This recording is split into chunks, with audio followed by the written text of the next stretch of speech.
Hello દોસ્તો, આજે આપણે બટાકાના પાપડ બનાવીશું। તેના માટે મેં કિલો બટાકા ધોઈને લીધા છે। હવે તેને કુકરમાં બાફી દઈશું।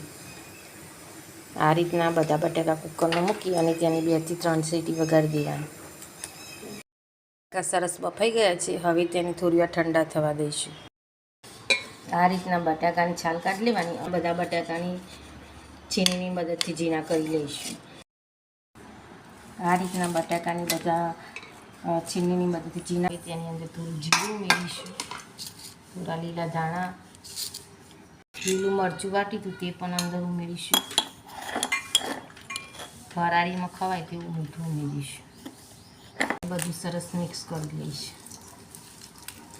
મરચું ને ધાણા આ રીતના મિક્સ કરી અને પછી થોડું ઉપર 1 ચમચી જેટલું તેલ કાઢી અને તેની હવે આપણે લોયા બનાવી લઈશું। 2 હાથથી તેલ ચોપડી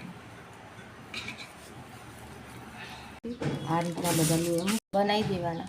હવે તેને કેક લોયાને આ રીતના મૂકી કાંટીની મદદથી આ રીતના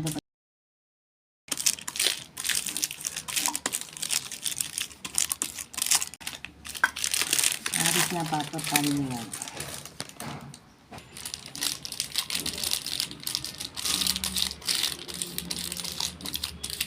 આ રીતના બધા પાપડ બનાવી દેવાના અને આખો દિવસ તડકે સૂકવી રાખવાના, સુકાઈ જાય ના તો સુધી। બસ સુકાઈ ગયા છે બટાકાના પાપડ। હવે અહીં તેલ મૂકી છે, તેલની અંદર તેને તળી દઈશું।